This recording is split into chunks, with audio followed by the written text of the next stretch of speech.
ready. AVWeek. Performing scan. Week. Online. This is AVWeek. AVWeek.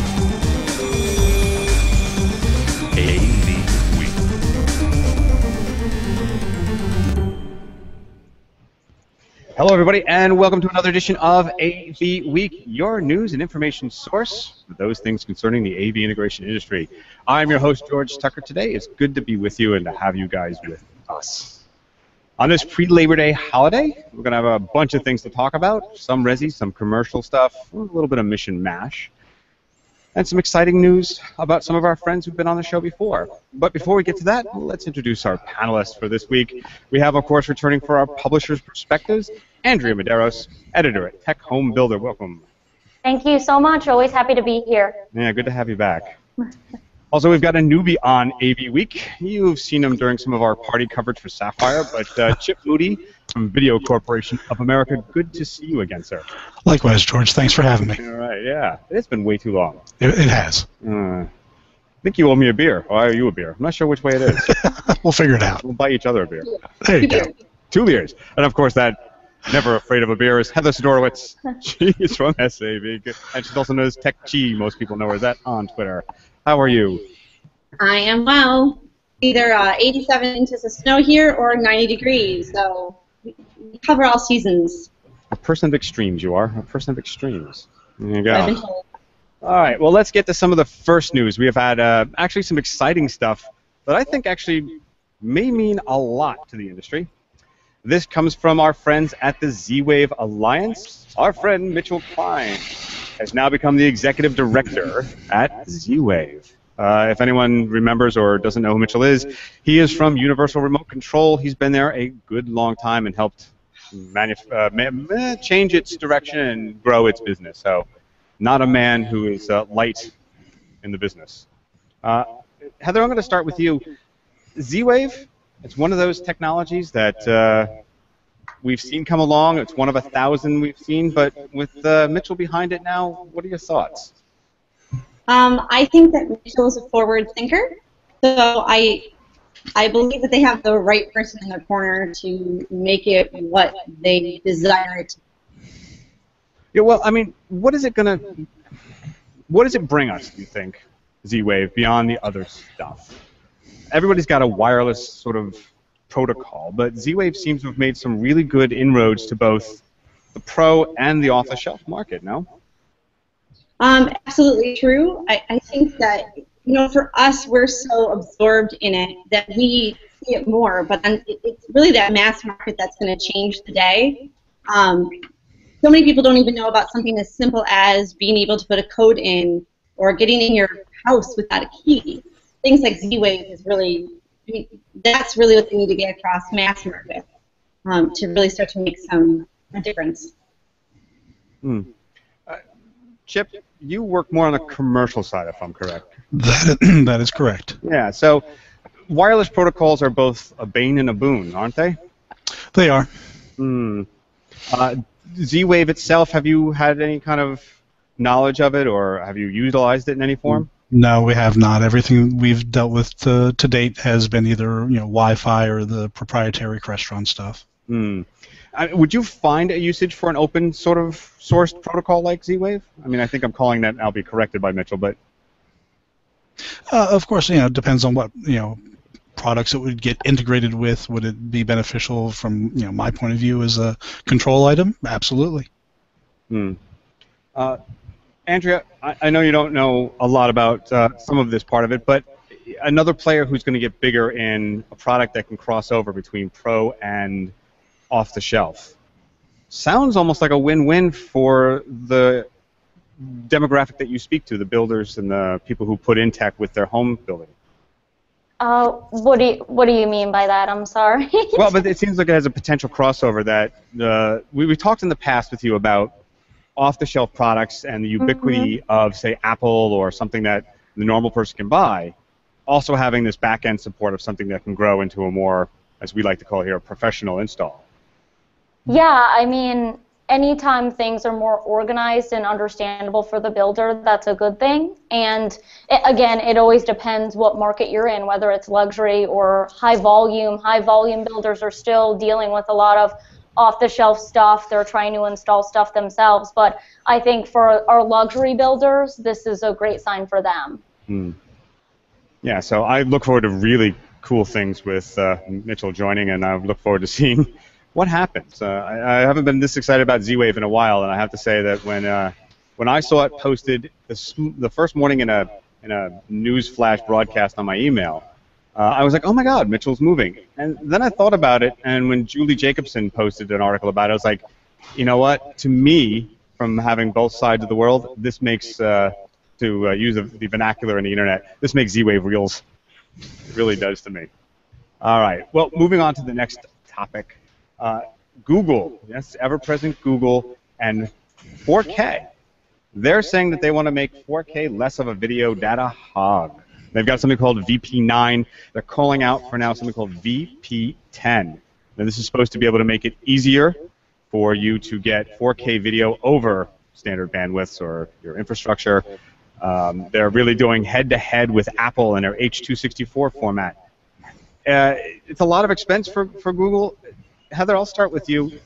Do we really think that this is something that we'll be looking as, say, a format we want to use as choice and say, but it supports VP, not VP10? You know, I think that there's two sides, right? We have the Apple side, and then we have the Android Google side. And I don't think that those two sides are going to go away anytime soon. So I think that being able to make 4K with less bandwidth is a requirement for it really to take off. We've seen it, and we know how amazing and beautiful it is, but really what will make the difference is being able to get it to everybody's house. Again, I speak to that mass market. They haven't seen it. They're not accessing that yet.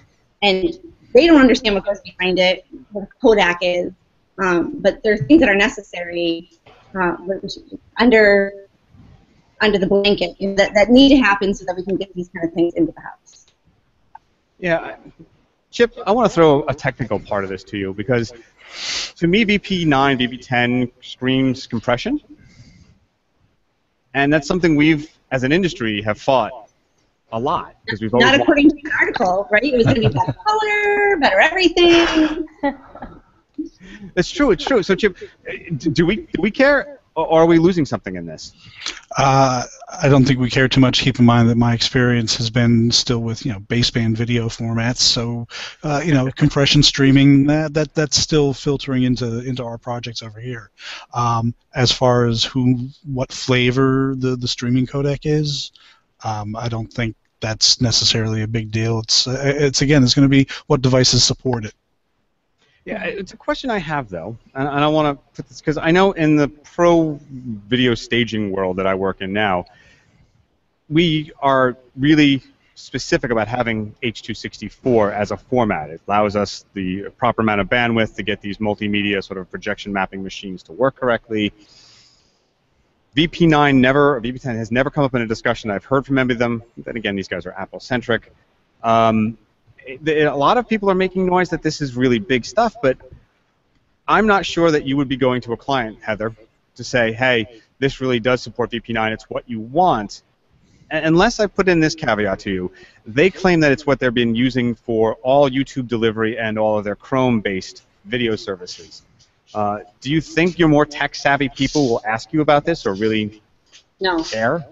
No, resounding no. I don't think that I don't think that they also pay attention to what's under the hood. I can't tell you how many times a week I get a phone call that says, our system's broke. You need more information, but they just don't understand that. They would never dream of calling the car or place and saying, my car is broke. Well, is there gas in it? Did you put the key in the car? Did you drive it off a road? The way that people are not tech savvy, most people are not tech savvy, but even the tech savvy ones have just enough information really to be dangerous in some ways. So no, I don't believe that I would ever hear someone talk about VP. I think that they would just say, I want the accessibility of 4K however you need to get it to me. That's a fair point. Although to your quote of, nobody says my car just doesn't work. Having worked for a manufacturer in tech support, let me tell you, you get it often. Hi, what's wrong? It doesn't work. What doesn't work? I'm sorry, say that again? I'm glad they have the same problems. Oh, boy. This, what doesn't? Well, this. What's this? Your touch panel. Which touch panel?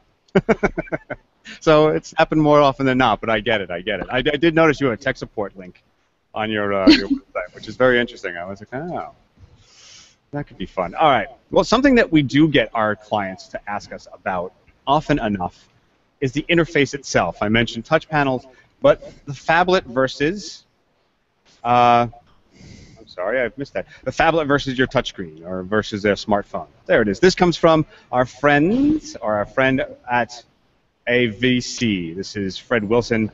He is an investor, sort of an investor in very high-tech firms. He was behind Facebook, Twitter, Instagram, a number of other stuff. He was an original investor in Roku and stuff like that. There was a lot to say about technology, its use, and that. He's also famous for telling me, personally, that things like home automation manufacturing equipment is a dead industry. It will go nowhere. He was really against the actual hardware investment side of it. So know that when he says these things. So this article basically talks about the fact that somebody was talking about called the phablet effect. And for those of you who aren't aware of it, phablet are those larger cell phones or cell phone screens that are not quite a tablet, not quite the small cell phone we're used to. It's sort of in between. It's the big monster thing in your pocket, or the one that will have us geeks still wearing a clip again, the old days with our pagers. So he says basically that the tablet is no longer a real game changer or has any effect, and he thinks it's going away. Sort of a niche market like desktops, to be quote-unquote to him. He also says, Heather, that they have tablets in their house, but they use them for TV remotes and for music streaming. Haven't we fought this for so long, saying that's just got to be complicated? Don't you want a dedicated remote? And here is a guy who invests in this stuff saying, we use tablets. That's me? Yeah, you. Sorry, I said Heather. I apologize. No, well, my first question for everybody else here, too, is who uses a tablet now? For what purpose? Well, do you own a tablet, and what purpose do you use it? I own a tablet, but I use it to surf the web, check email. I don't use it to control devices. Okay, so that's, how about you, Chip? Likewise, I'm a big iPad fan. I use it constantly. Web browsing, use it for music, occasionally watching videos, occasional games. And you, George? I do actually own one. It's an iPad. It's one of the older ones. And I actually do create content on it because I have a video editing tool, and when I'm on the go writing articles, it actually works. But I do need the little wireless keypad with it because I just can't type on the damn screen. Yeah, I can't either. So there you go. I don't think anyone can. Some people can. I mean, for me, the tablet never worked. But I think it's because I have my MacBook Air, and I can use it, and I can write with it, and I can take it anywhere. Because I have that was already my niche. And the reason I tell the story is I think that what we're talking about here in this article is the personalization in both personal and business. So what's happened is, with the phablet, it's allowed this additional thing to allow people to have that personalization. So if someone who's comfortable, like my husband can do all sorts of things on his tiny little iPhone, can text and write and email all day long. I can't. I need to find a computer somewhere I can type because that's how I learn. And I'm sure that as the millennials continue to come into the workplace, for them, the phablet will be it. I think this article is really about personalization in both the residential and business world. Well, Chip, let me ask you this then, because this does. Heather says something about personalization and that. I saw it as a ubiquity, right? This is the devices that are ubiquitous around us. It's what's on us all day. It has, for lack of a better phrase, our scent on it, and we're used to it, and we know, and we're not afraid of it. It used to be that convenience or death with technology meant something I can use very easily that I could just pick up and not have to worry about knowing how to use. That would be your standard remote.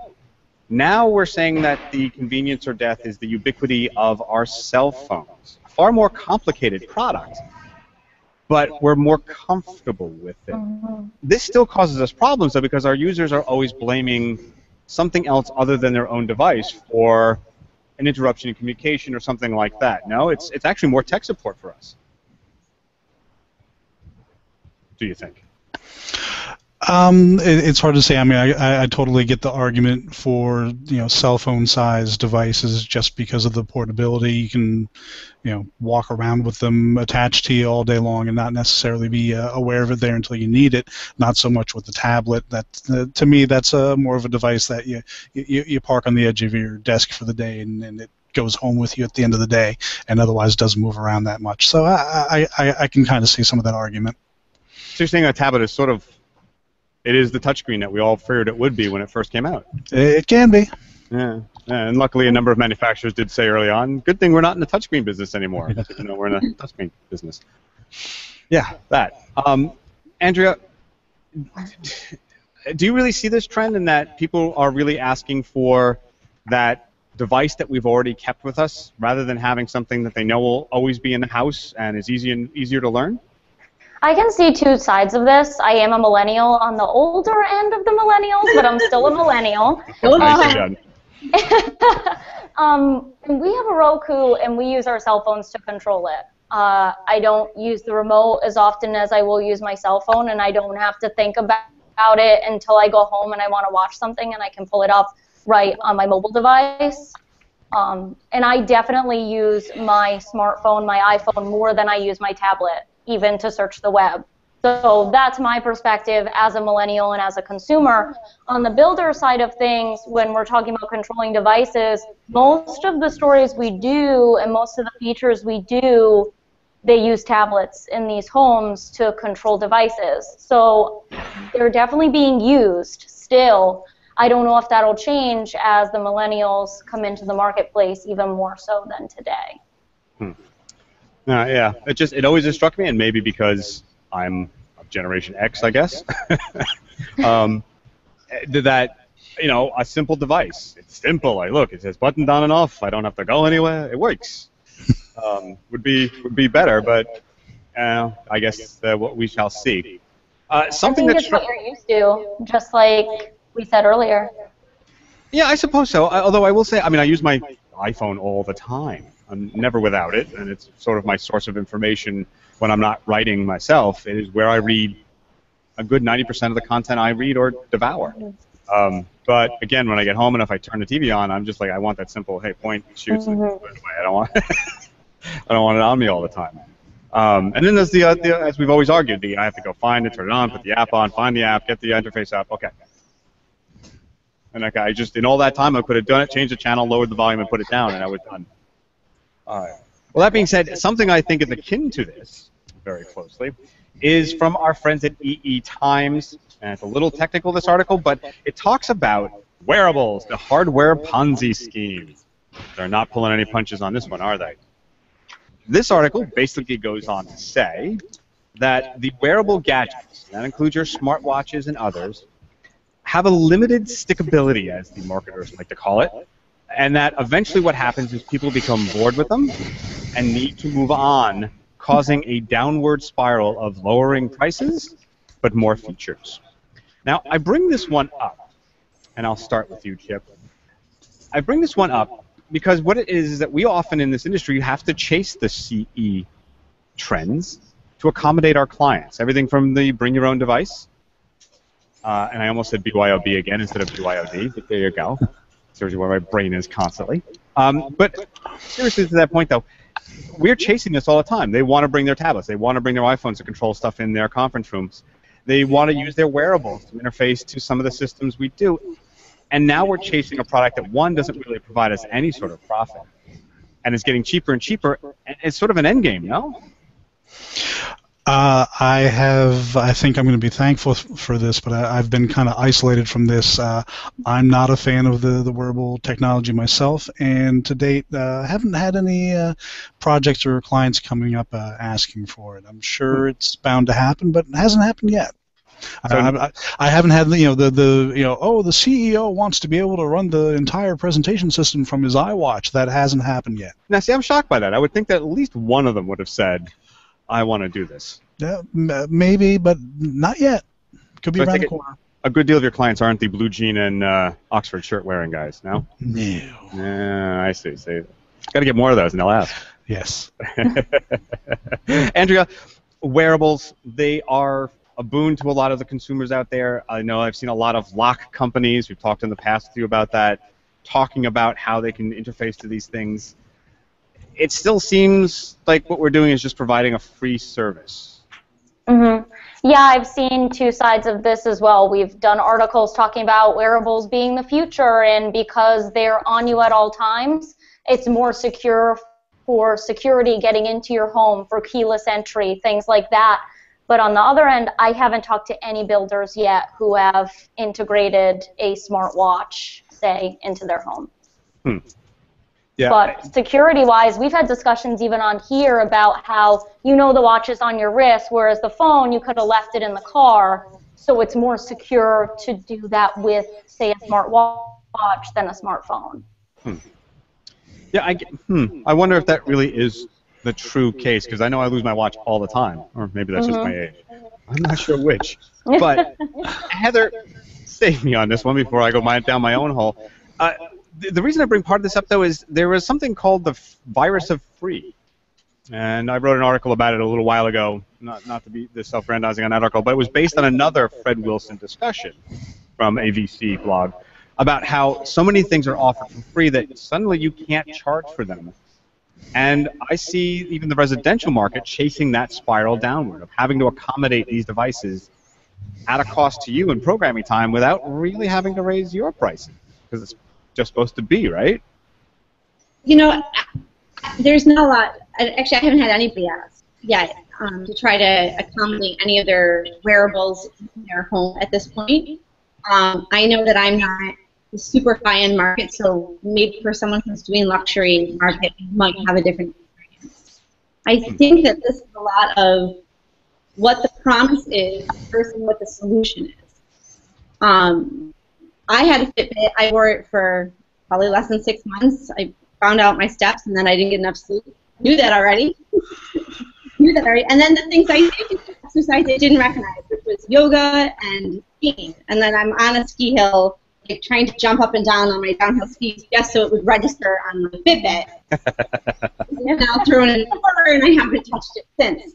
Because the promise is there of how it's going to change our life, and it doesn't. And so it's not providing a solution. It's not making life better. It's not improving the quality of our life. We put it in a drawer and let it go. And until it make those changes, I think that people are not going to be asking for their chip. They're not going to be saying, yeah, I can't live without this thing. So then now I want my corporate boardroom to work with it as well. And something in the home is that no one's going to say, I need this to turn my security system off. Because, again, they're not wearing it because it's a solution-based. The question I have, though, is now this is done by EE Magazine, so it talks to the manufacturers, the developers, the really down-deep engineers who develop these chipsets. And they start to, the basic argument I think that was unstated was, if we can't make money on the development of the chips and the features, why are we making them? And I think that's going to affect us in the end, too, where they say, where is the value return on that? And we're only going to go for the big stuff because the long tail for them isn't working. What if there was value in it? What if I went to my doctor and the same vitamins I take every time, the same people, why isn't that being part of the solution? Why, and then for that they could charge a month, 99 cents, $1.99, and then it would make a difference for all of us. When will it make money for anyone? And that's kind of creepy to me, actually, and that's another topic entirely. My doctor knows everything. My arm, sign me up. Yeah, right. I don't know. Well, there is the embeddables. We've talked about this before, the adding to your own body, the cyborg stuff. We could talk about that. I think Commercial Integrator did a whole show about the wearables at their CI Summit, and they talked about wearables being part of the future, and I chastised them all because I think it's actually embeddables. It's actually going to be part of your body soon enough. And I'm thinking, you know what, I might just have a good article on that because I know a lot about the people doing it already. All right, well, moving on to something that also covers the idea that we said cheaper and maybe being better is from the New York Times. And this one should get some rouse out of all of us, including those watching. Let consumers use better, cheaper cable boxes. Yes, please. The premise of this article is, why are the cable companies requiring us to buy our Scientific Atlanta boxes, or did I say that out loud, our cable boxes, and not be able to buy ones right off the market shelf? It's an issue. Chip? Bad person to ask. I've been a satellite subscriber for longer than I can remember, and I don't have any complaints with the set-top box that mine provides. Let me ask you this, though. Doesn't the set-top box come from the satellite company? Don't you get one from Dish? Of course. What if you could buy your own instead of renting it? I would need a very compelling reason why. What would sell you? Let me ask you what that. would it do exactly? What would it do better? Mm. I pick up my remote and I change channels. Done. Thank you. Would it be a smart version of a smart TV? Would it be a version of something you could use to record and/or store data as well? That might be of interest. The reason I ask is, and I'll throw this to Andrea because you and I are both recent cord cutters. We've talked about this a good deal. Yes. Mostly offline, actually. We've never gotten to the stories that we wanted to talk about it. They say in this article that it's $231 per year per customer in general that they pay to the cable companies for the rental of these boxes. That's over $21 billion in profit on cable boxes. And they're awful, no? Yeah, I mean, the reason I shut off cable is it was just $10, but they added $10 to my bill for just a fee, and I was like, you know what, I'm done with it, so I just got rid of cable and got a Roku, and I haven't missed cable for a second. Nice. Heather, it comes down to also, I think even Control 4 went this route. Your cable box interface sucks, right? I mean, they're not easy interfaces. I think they're terrible. I wish I could figure ways to make money. I wish I could charge for, no, your whole system's not broken, don't cry over your TV, unplug it and plug it back in. How many times I say that per week for all these crashing boxes. But their time's going to end. Like, I really believe we are on the precipice of change. More and more, like you just said, you're both cord cutters. More and more people are just waiting for those last few pieces. And they'll let them charge their $213 a year because they better put it in the bank for tomorrow, next year, 5 years, because I think more and more people are going to continue to cut the cord and they're not going to have anything left. And that's what they get for abusing people and charging so much for so many years for crap. I like how you were very subtle with that.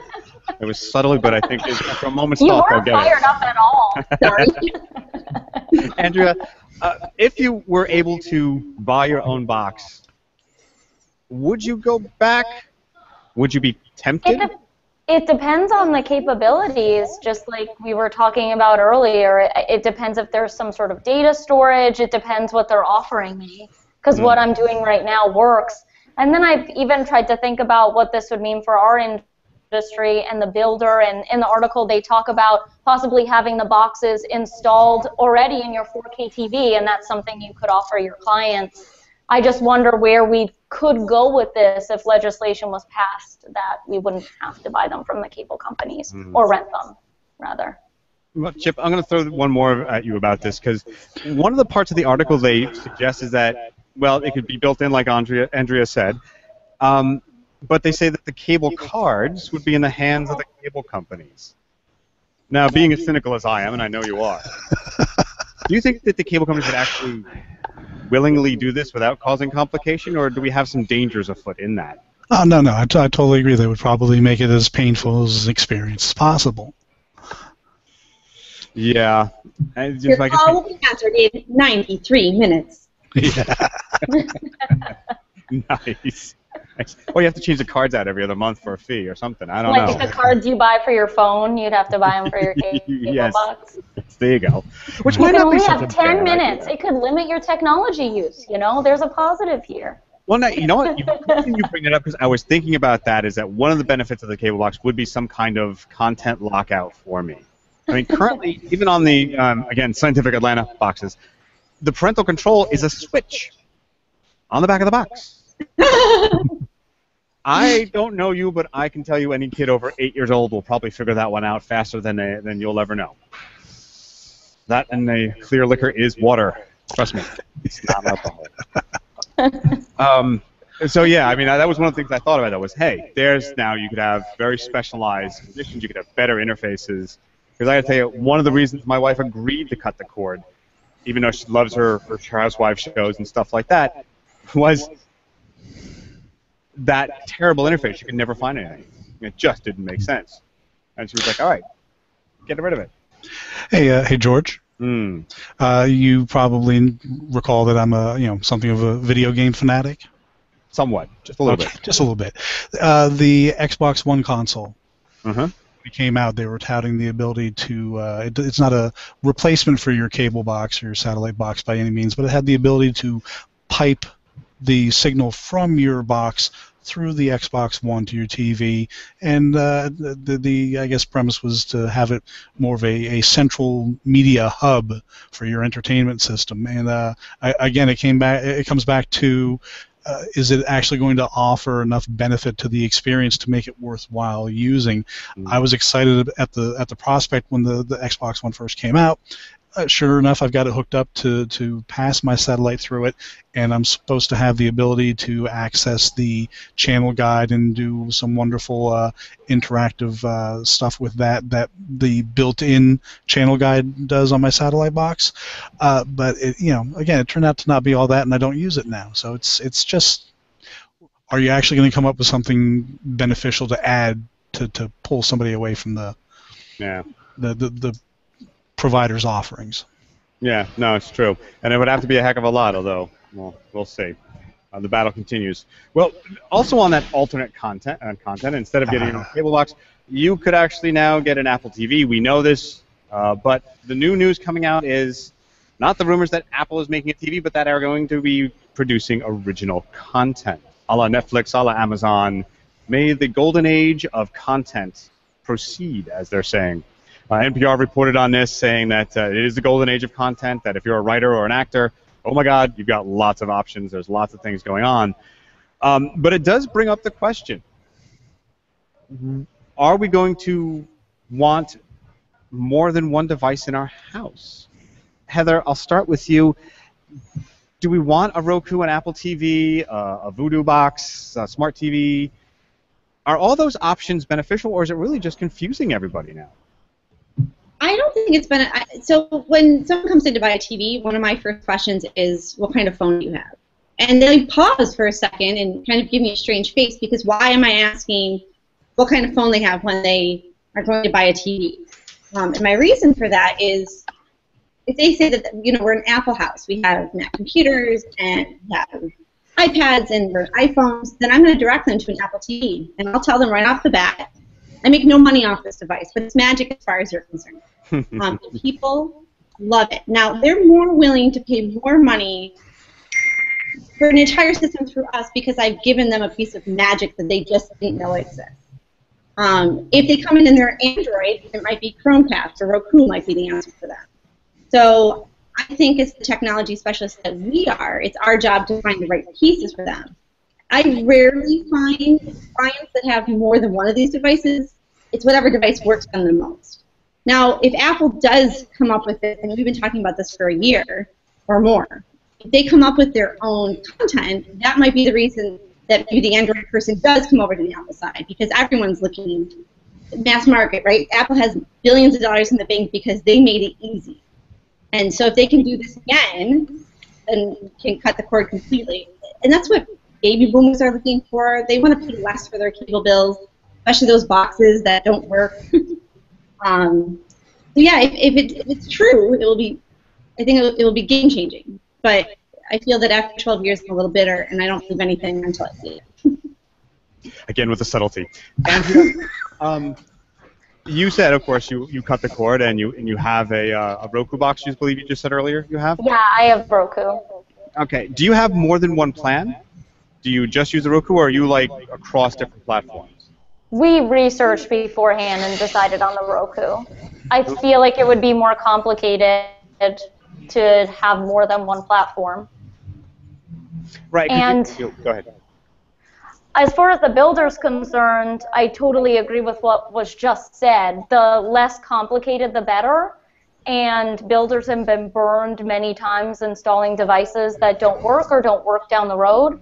So I think the proof is in the pudding for a lot of these devices. Chip, I know you said your satellite. Is that one of the reasons, though, is that you don't have to worry about finding the content? It just is in one place? I mean, would you go, would something drive you to go to an Apple TV for content? That's a tricky question because I have to admit that I do use the the Netflix app again on the Xbox One because it's there. In between your first-person shooter. Exactly. I don't have his Facebook page at all. No. I would be hard pressed to want to hook up an additional box to my TV just for the same reason. I don't want it to be more complicated than it already is with two boxes to get content from. All right. Well, let's move on to something actually that dovetails into this because we're talking about streaming. Physical media. Yes, I said physical media, and I don't mean records. There's a report here from Sound and Vision, an excellent magazine, about disc hold on in our streaming world. It's a report, basically it breaks it down by demographics, and as you would expect, the younger people have some, but really lean towards streaming. The middle age sort of really buy almost anything and everything, as they call it, content kings. And then the old folks basically are sort of in between there somewhere. But I'm going to ask you guys, and I'll start with you, Andrea, since you said you have the cord cutting and the Roku. Do you invest in physical media? Do you have it? Is it legacy? When's the last time you bought a disc? I don't own a DVD player or a Blu-ray player, so I have the DVDs. They sit on the bookshelf. Interesting. So you play mini frisbee is what you do. Yes. Heather, I'll ask that to you as well then. With all the technology around you, do you still have your library of stuff from the days past? When was the last time you actually bought a disc? I think when I didn't know what to get my husband once, we bought him the Star Wars trilogy. And that was probably a few years ago. Yeah, well, we stream it. We don't use it. I have a DVD player. I can't tell you the last time I used it. Do you think... Go ahead. I was going to say, but do you think some of this might relate to some of the rules still in place that you have to have the physical media present in order to stream it and certain devices out there? A la the whole thing that happened with Kaleidoscape? That could be, but one of the questions I wrote down when I read this article is, could it be skewed too? Because I would like to know what household income is for this as well. Because I think middle class wise can afford $4.99 for 24 hours of a movie. I think that if you were not middle class, maybe going to the library to get a disc or buying it at Walmart for, on a discount rack could be a big difference from why you would own one and have a disc versus why you wouldn't. Yeah, it's interesting you bring that up because the article does touch on this about the price conscience would buy a lot, but all of the groups were really very particular in what they bought. They wouldn't just buy something off the hook or random or just, oh, that's cool, I want it now. They'd actually really think about it, and that's a big difference from only a few short years ago where, the supermarkets were still selling DVDs there, and people would pick them up for $5.99, but they're still not even picking them up for that. Chip? Yes? Ruling out, and I'm going to make this, here's the difficulty for you. Physical media, that's not a game. Have you bought one? When was the last one you bought? Well, I'm going to answer games, audio, and video. Streaming is great. It's convenient, but I'm still a big fan of actually having a copy of something. I've downloaded lots of content, keeping audio and video on hard drives accessible without actually having the source disk. But I still buy audio CDs. I buy lots of stuff on Blu-ray.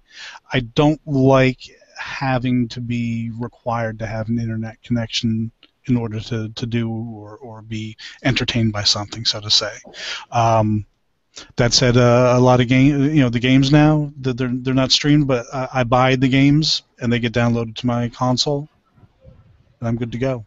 Yeah, it's a question that I'm going to ask all of you guys, though, because while we said that we don't have content, here is the difficulty in that. My youngest, somehow I taught him right, is really into the Marx Brothers. And for a while, Netflix had, I just went George Bush there, Netflix has lost their rights to a lot of content. Some of it's the Marx Brothers, some of it's other movies. It's a shifting playing field where I can't be guaranteed that the content I want will actually be there. Is that a problem? Go ahead, Heather. You can still own the content without owning the disc. I mean, so if my girls love a movie, they're 7 and 8, and I buy it through the Apple TV, and then we recently went on a 5-hour drive. I knew that when they had that iPad, that movie would be there. So I didn't have to worry about discs and loading them up. Those movies were just there. And if they were sick of them, we could just download some, go somewhere with internet connection, get the other ones that were there. So still on the content doesn't change in those cases. We don't have a ton of them, but we don't have the physical media. Yeah, interesting. That's one of the solutions, I suppose. But I mean, again, there seems to be a lot of people who don't want to buy the physical media or even a copy of it because it just has to be there. That means you have to have a hard drive. It means you have to have some physical storage.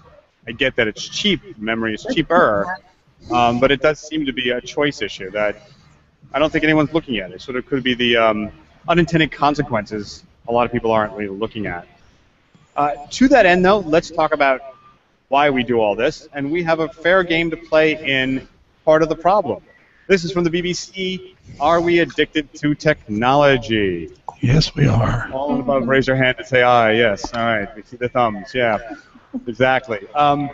So to that end, we provide a service which actually helps keep people in their houses watching content and staying where they are. Andrea, are you addicted to technology? Is it a problem? Oh, definitely addicted to technology. So I guess we could And say obviously, I hope other people are too, because that's what I write about. Well, exactly. I mean, it's sort of the old joke that if all the problems were solved, say, in sports, the sports guys would have nothing to talk about. If everybody became clean, nobody would talk.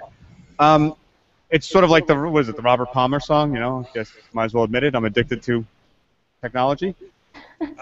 But are we too addicted to it? Are we feeding the beast too much? Heather, we talked about the cable boxes, maybe having independent ones that give us more content control and timing, even for ourselves. I guess sort of like locking the fridge and saying, you can't have that right now. Do we really feed the beast, or is it really much ado about nothing? Do we feed? Yes. Yes, we feed the beast in hoping that there's a survival of the fittest out there as well.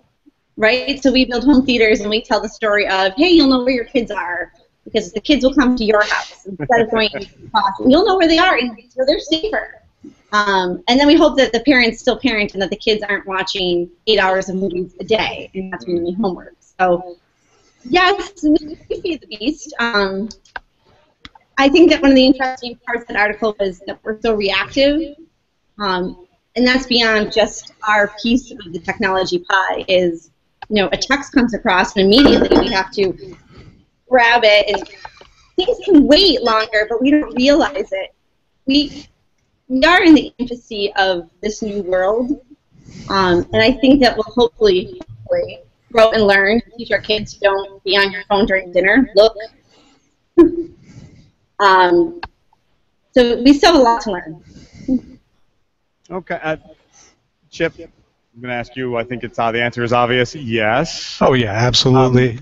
But do we bear any responsibility in helping to mitigate that? On an individual level? Well, on an individual, maybe even on an industry level. You know, we do provide these means, but no way. We open the tap, but we don't give them any way to turn it off except their own selves. Yeah, I think that's definitely down to a self thing. And I'm totally guilty of that myself. I've got to make sure that, you know, when I'm done gaming for a night before I go to sleep, I've got, just like that article said, you got to have at least that hour of cool down time. Out of curiosity, what do you do to cool? Do you play guitar? Is that what you do? No, actually, I'll tend to read, or I know they say get away from the technology, but I'll surf the web and just read, go out to find stuff to read. But again, it's not something that's engaging and getting me all riled up. Yeah. All right. All right. I'm gonna spring one on you guys. I haven't had time to give it to you, but our friend Josh Schrago, he wrote a white paper for Commercial Integrator called, what is it called? 5 Tech Trends for the Next 5 Years. It's an interesting article. I'll share it with you guys here as I learn technology. There we go. 5 Tech Trends. It's really well written, well researched. I won't go through it all here because I want you to download it from Commercial Integrator. It's a great paper, but I'm going to put it to you guys. I want to ask you what you think the next 2 tech trends that are going to affect you in the next year the most. Heather, I'll start with you. Oh, no time to think on that one. Yeah. In the next year? Yeah, give it the next year. What do you think the biggest thing is that you're going to have to deal with? Those are good questions. Well, I hope to see some more ubiquity, and I don't know if that will happen, but products working better together. Apple has HomeKit, again, still vaporware at this point. I know it kind of exists before people get technical with me, but I hope that we see more ubiquity in the ease of use for that mass market, so we are improving quality of life with technology again, and not just trying to sell TVs because they're curved, and we made them. They're so sexy. So I hope to see ubiquity.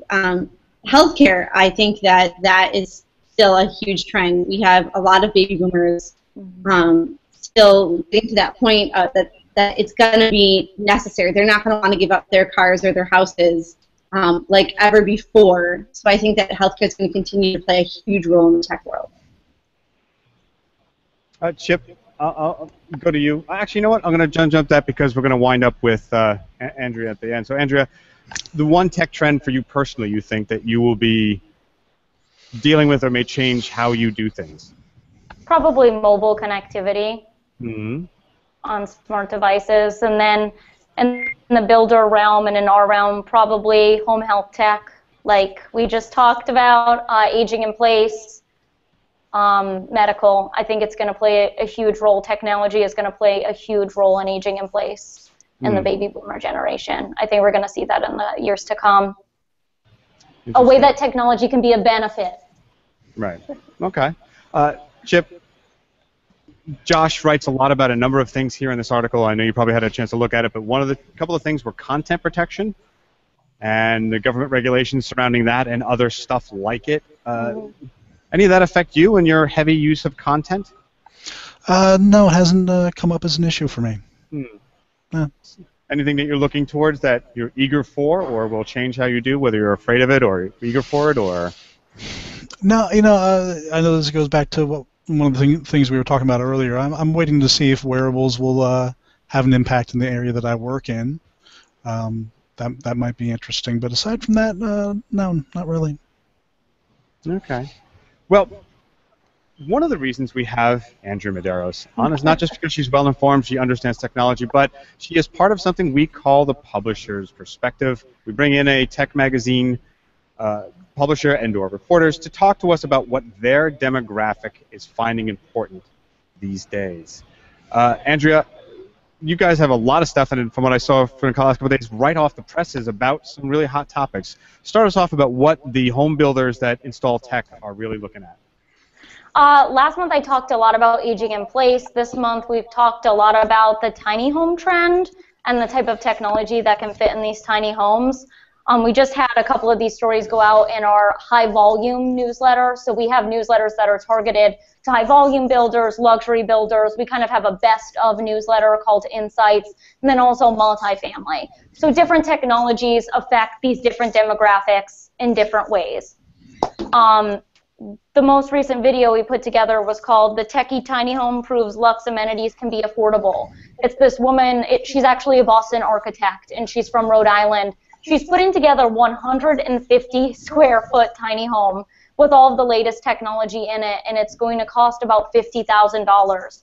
So we kind of talk about how you can market this tech, but you kind of have to market it in a tinier package. She's going to have home automation. She's going to have backup power installed underneath the porch, several security systems. It's going to be extremely efficient.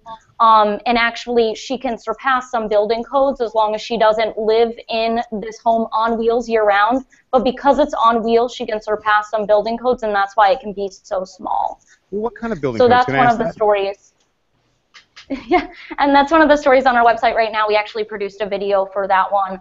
Another story that, I mean, it's not typical tech out there right now, but I thought this was a really interesting daily story we put out this week. It's called the Hawaiian-Inspired Treehouse Embraces Sustainable Living. It's basically a house on a pedestal surrounded by grass that you can put solar in. And the grass is supposed to be a CO2 mitigator. It provides shade. They call it living walls. Just some really interesting technologies, although the Kickstarter campaign for those homes is not doing very good, which makes me sad because I think it's a really cool idea. The idea is to put them in parking lots or near mountaintops, the idea that you can put these homes anywhere and they kind of look like a tree. It was just a cool thing that we wrote about.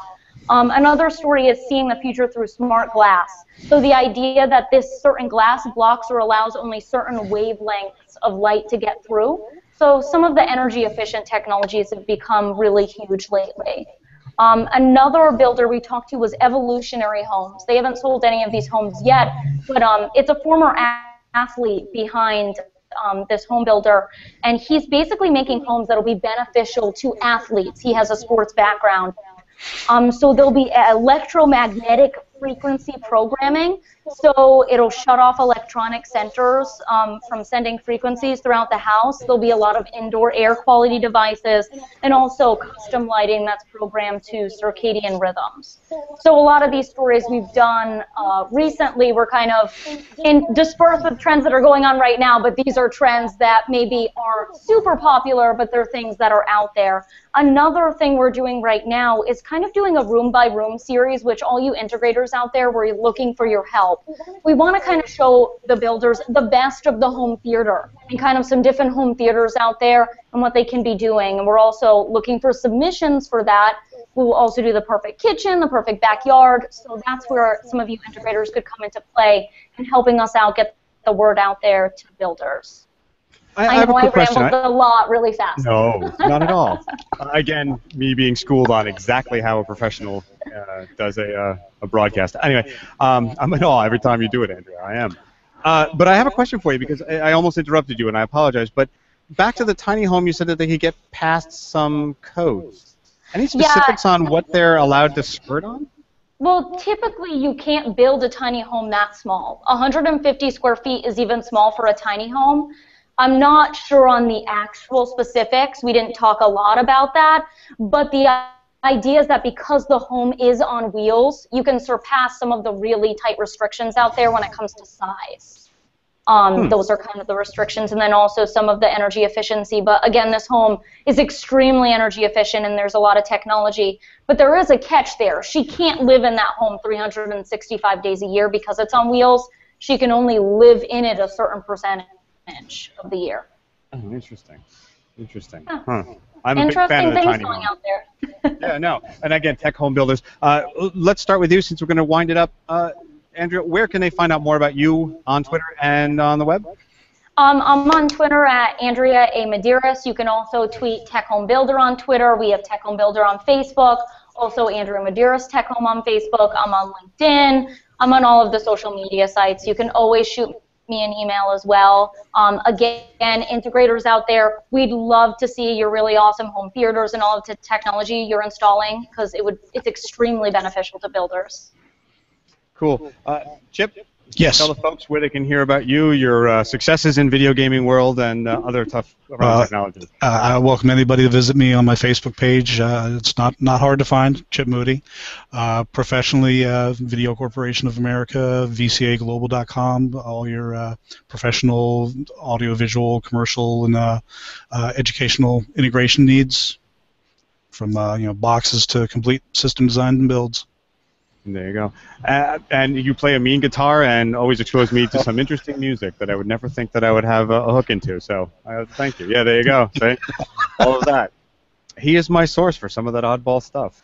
Oddball. That's not oddball. Heather. At least not in public.